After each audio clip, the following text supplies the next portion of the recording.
Well, I've always said that deaning is being content-free. I'm going to try to put a little bit of content into some remarks to you today. Why study religion in the 21st century? Now, I cannot claim that the title announced for this talk was my idea. But when my colleagues planning today's program put it to me as a question, after a lot of hesitation and a moment of weakness, I did finally agree to try and tackle it, massive as it is, in a little over 20 minutes. What this acquiescence says about either my sanity or my hubris is not encouraging, but here goes. I'll try to stay with my text so that I can get through in the time allotted, because it is a lot to try to tackle. While I cannot provide a single simple answer to this question that is satisfactory, I think it's an important one for anyone, not only those who care about Harvard Divinity School's educational mission, to want to answer. I realize it is now, sometimes with a bit of shock, that it's now nearly a half century that I have been studying, teaching, and writing about the history of religion. I myself stumbled out of European history, languages, and literature into the history of religion here at Harvard in the mid-1960s because I was stymied in trying to do comparative history among the historians. They didn't believe that was legitimate at that time. I shifted into comparative religion where people did think comparative history was quite possible. I did so largely because I saw religion then, even not having studied it before, as I do now, as a central force in world history, both for good and for evil. In that regard, I'm reminded of my mentor Wilfred Smith's dictum, religion has not been a good thing, but it has been a great thing. And I think that's a fairly fair statement about world history. Religion is a key element in every culture and in every phase of history, and I have stayed with its study all these years because I do believe that there is reason to study religion today, just as there will be, if anything, even greater reason to do so in the century ahead of us.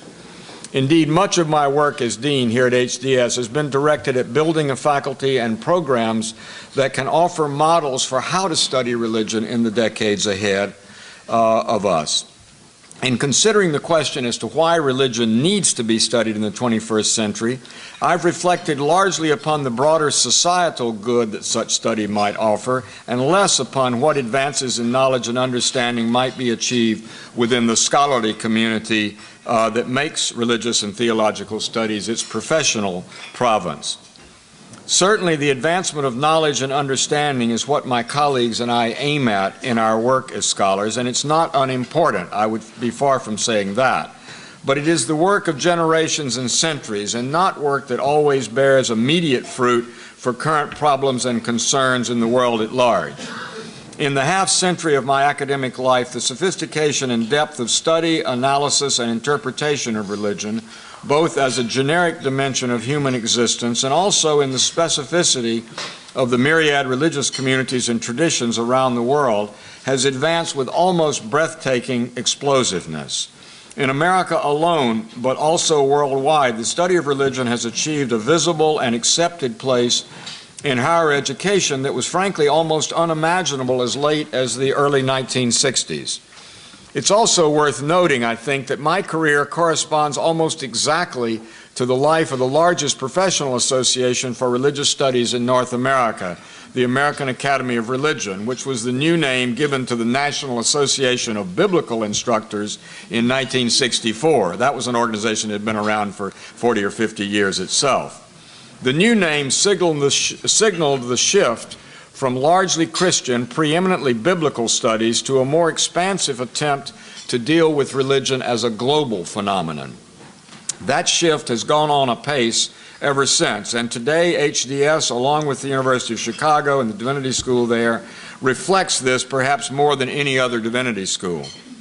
The study of religion as a field of humanistic and social scientific endeavor has flourished, and it has now become important to not only liberal arts but divinity studies as well.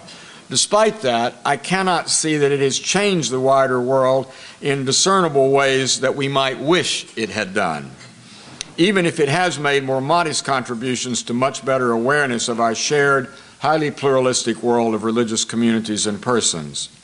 And even if one disputes this last statement about the degree to which we've had a lot of influence with our studies, I still want to focus not on the contributions of religious studies to learning, but instead on the constantly increasing need for such studies to contribute to the public, not just the academic, global world of contemporary life and practice. It is demonstrably the case today that social and individual life around the world is inextricably tied up with religious issues, with religious thinking and with religious action. And these thus deserve our attention and analysis beyond whatever academic and hermeneutic interests we may pursue in our scholarship. Even if the famous Clash of Civilizations thesis of my late colleague Sam Huntington is wrong, as I indeed think it is, the importance of religious and cultural differences in our world is not going to diminish anytime soon. I think that we can all agree on. Consequently, my fundamental response to the question, why study religion in the 21st century, is just this. Because religion, whether an agent of stability or instability, of progress or retrogression, of peace or conflict, or simply of diverse kinds of change everywhere in the world, will long continue to be a critical factor in individual, social, and political life around the world, and we need to understand it. We can easily recognize that religion has begun in recent years to receive ever more attention in public media and governmental policy circles around the globe, not always for the right reasons. The post-Enlightenment certainty that reason would replace religion proved wildly off the mark. Yet still, religion remains one of the least well understood sectors of life there is for the majority of persons in any and every society today. Of course, everyone thinks he or she understands religion, or at least his or her own variety of it, but there is much evidence to indicate this is not actually so. Take the American case, for example. In the well-publicized Pew Religious Knowledge Survey of 2010, atheists and agnostics scored highest, with Jews and Mormons close second and third among all Americans in their ability to answer really basic questions about the core teachings, histories, and leading figures of major world religious traditions. And these results were after controlling for different levels of education. And while these three groups, that is the atheists, the agnostics, and Jews and Mormons somehow were lumped together here, as oppressed minorities, I guess. In any case, while these groups averaged only between 20 and 21 correct answers to the 32 simple questions on the survey, all other groups averaged only between 11.6 and 17.6 correct answers, or an average well less than half the possible correct answers to the survey questions. There are probably a number of conclusions one could plausibly draw from these results, but the overall picture is one of relative ignorance in our society about the faith of other persons. Only 47% of Americans know that the Dalai Lama is Buddhist. Only 38% can identify Shiva and Vishnu as associated with Hindu traditions. And only about 27% know that the largest Muslim country in the world, Indonesia, has a Muslim majority in its population. In fact, when you look at the more specific findings of the survey, societal ignorance about Americans' own religious traditions looms even larger than that about foreign traditions. 53% of American Protestants could not identify Martin Luther as the main figure inspiring the Protestant Reformation. 45% of Catholics did not know that their church holds to transubstantiation of the communion bread and wine into the body and blood of Christ. Only 43% of Jews recognize that Maimonides, one of the greatest figures of Jewish learning and faith, was actually Jewish. I could go on, but I think the gist is clear and pretty discouraging. If knowledge about religion, our own and others, is important, we could surely use a better informed public where religious matters are concerned. Why? Well, that again is asking, why study religion in the 21st century? At the same time, as I've cited the Pew report, according to the very interesting recent study, American Grace, co-authored by my colleague here at Harvard, Robert Putnam, with David Campbell of Notre Dame, it appears counterintuitively that despite their general ignorance about religion, Americans, especially younger Americans, thank heaven, are today becoming much more accepting of persons of other faiths than ever before. If Putnam and Campbell are right, religious tolerance for one's fellows belonging to multiple faith traditions is increasing even if knowledge about these traditions is rudimentary or non-existent. This is not a case of ignorance is bliss. Rather, Putnam and Campbell attribute this to the simple fact that many more Americans today than ever before have increasing personal experience of colleagues, friends, and even family members who differ from them, often radically so, in their religious faith. This tallies with the indications of the continuing growth of a truly religiously plural American society that our colleague Diana Eck's Pluralism Project has been documenting for years now. Even if there is increasing tolerance for persons of other faiths, such as Putnam and Campbell argue for, the Pew Study and any glance at our national media coverage of anything religious tell us there is still a very high level of incomprehension and ignorance about religion generally, and religious commitments and practices other than our own in particular, not to mention a frightening sector of our population that harbors an intense conviction that only their own religious tradition is valid or true. So we still desperately need instruction at all levels of our educational system that teaches future citizens about religion as a global and human, not a sectarian and parochial reality. And by religion here, I mean the myriad ways in which human beings around the globe across the centuries have dealt with the meaning of life and the values by which to order one's personal life, one's family life, one's social organization, and one's dealing with other human beings, both within and outside of one's own particular religious, national, racial, ethnic, linguistic, or socioeconomic group. Why do we need more instruction? The answers are fairly simple but very crucial. 4 of them come to mind that I would point to. First, we need policymakers and politicians who have some grasp of the actual religious dimensions of life in other nations and cultures, so that they do not proceed ignorantly to assume and act on popular and mistaken generalizations about what all Hindus or every Jew or most Muslims believe or do. Second, we need persons in the professions, in trades, in homes, in every walk of life who have some grasp of the fact that their own value systems are not unique, nor uniquely valid or good, nor uniquely applicable to everyone else in the world. Third, we need Americans of good intention in all walks of life to know enough about the varied religious communities around the corner as well as around the world to understand the poverty and danger of speech that refers simplistically to jihad or polytheism or legalism or things other people live by and for. Fourth and finally, we need Americans of all kinds to know enough to accept and, if possible, to understand intelligently and to feel viscerally that millions of other human beings, be they monotheist, polytheist, humanist, atheist, or whatever, millions just as human as they are at least as moral, at least as intelligent, and at least as faithful to their own lights, their own traditions and values as they are to theirs. Even persons of good intentions and expansive tolerance still need to know much more about the religious motivations and values of their neighbors at home and abroad. And militant Christians, Muslims, Jews, Hindus, and others need to recognize that the energy spent trying to convert others to their religious points of view or confessions, much less killing the other, which also too often happens, could better be spent proving by thoughts, words, and actions that their own religious code is authentic, productive, and a blessing rather than a curse on humankind.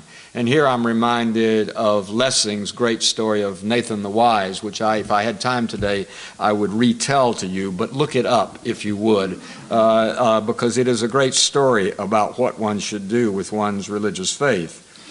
Nathan the Wise by Lessing, the great German philosopher and writer, and dramatist as well. They should do this while recognizing that persons of different religious allegiance and practice might be capable of the same validation of their particular traditions, because better understanding of others as well as better practice of one's own religious faith and one's own religious practice promotes at least three good outcomes, I think. First, increased acceptance, or at least tolerance, if not acceptance, or always, open-armed acceptance of the other, because understanding itself is a good and liberating thing for each of us. Second, increased ability of the world's varied national and religious communities to work together to solve our urgent, common, global problems, such as hunger, health care, climate change, and degradation of our earthly habitat that we also share. Third, increased awareness of the historical fact that coercion in religious matters has invariably proved futile and worse. It has been the source of untold violence, mayhem, and misery throughout history as we can trace it. And here I'm reminded of the words of the Quran, which Muslim extremists today forget, and that there is no compulsion in religion. Religious understanding must be one important path to world peace, even if it is ever to be realized. I'm still optimistic enough, or some would say I'm sure naive enough, to believe that studying religion is important to any liberal education, which in turn should contribute to making our world better by making our citizenry better informed and wiser, more open to a diversity of views, heritages, allegiances, faiths, and religious as well as social and political systems. I firmly believe that religious literacy, like other kinds of literacy, is an important part of the knowledge and ethics toolbox of the liberally educated woman or man. And please note, I use the word liberal here in the sense of broad or open-minded, not to designate a political position. Arguably, certainly there used to be maybe more liberal-minded political conservatives as well as liberal-minded political liberals. Study of religion is not just for divinity schools and religion departments. We need the study of religion globally in every liberal arts general studies curriculum. In fact, we need it in every secondary school in America. I am convinced that we should study religion integrally within every school curriculum and every college curriculum in the 21st century, because knowing about and understanding religion are critical elements in dealing with a world in which with every year, every human society and state is going to be growing more religiously and culturally pluralist in its makeup, not just our own society. It's going to be growing more in contact with differing worldviews and religious value systems, and more dependent upon its peoples and those of other societies and states finding ways to live and to work together for the survival of our planet, let alone our species. I believe that we model this at Harvard Divinity School, but the model needs to be much more widely employed. In my remaining time, I want to move, though, beyond the why of my title to how one might study religion effectively. My own vision for the Divinity School has frankly not been that it should be a site for explicit interreligious dialogue as such.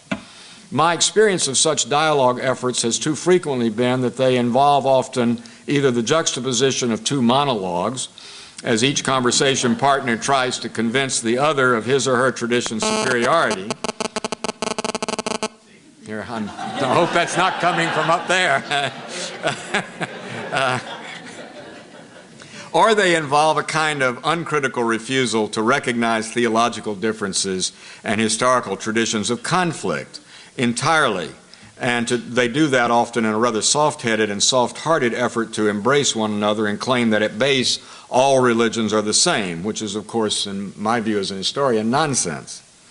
Instead, I've sought to sustain and augment this school as an intellectual meeting ground where persons of differing religious faith and tradition do not work on each other or each other's faith, but instead work together on what I like to call a tertium quid, some third thing, some problem or issue or topic about which both are passionate and concerned, or by which both are simply intrigued. In working together, shoulder to shoulder, as it were, in the seminar room, at study tables, or simply sitting over coffee here in Rock, some problem about which people are really passionate and concerned is really what you want people thinking about and working on, and I like to think that's what happens. I'd like to see people discovering values and ideas that they share with persons otherwise religiously and often culturally very different from themselves. Working side by side on common problems, persons of vastly differing faith and tradition and culture discover their shared humanity by recognizing the intelligence, the faithfulness, the morality, and the humanity of their compatriots, however different they may be. And ultimately, that is reason enough in itself for us to study religion in our schools and our institutions of higher learning. The global village is becoming a reality, and we can move into it either as persons ignorant and fearful of those neighbors different from ourselves, or we can move into it ready to work alongside very different kinds of people from every possible background towards the common good of a shared community. In the end, at times it is understanding and acceptance. At other times it is, at the very least, tolerance or toleration that we are teaching by helping develop knowledge and critical understanding in studying religion. And it is crucial because we live in a world whereby and large you are not going to change the religious makeup except at the margins. One tradition may gain ground for a century, then lose for a century, and so on.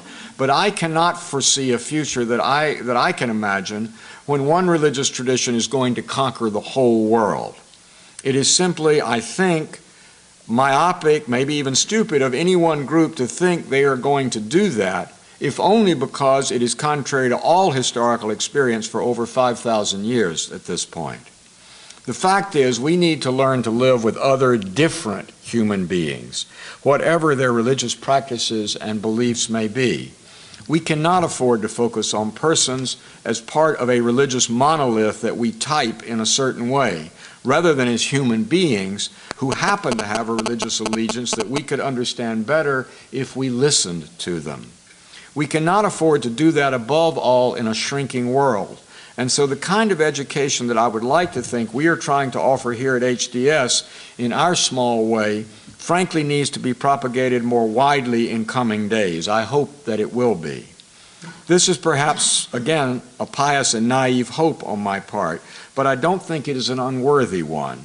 Finally, it is perhaps the ultimate reason at any time for studying religion in all its forms, with all its failures, its faults, and its glories, over all its history, good and bad. Why study religion in the 21st century? Because it matters. If we were to adapt the first part of Reinhold Niebuhr's famous Serenity Prayer to bless our endeavor, I think it might go something like this, and I'd like to close with this. God, grant me the serenity to understand and accept the religious differences of which I may not approve, but which I cannot change. Courage to try to change the things that may be changed and are worth changing, and wisdom to know the difference. It's that kind of wisdom that I would hope those who study religion, not least those here at Harvard Divinity School, are going to foster in the coming century. Thank you.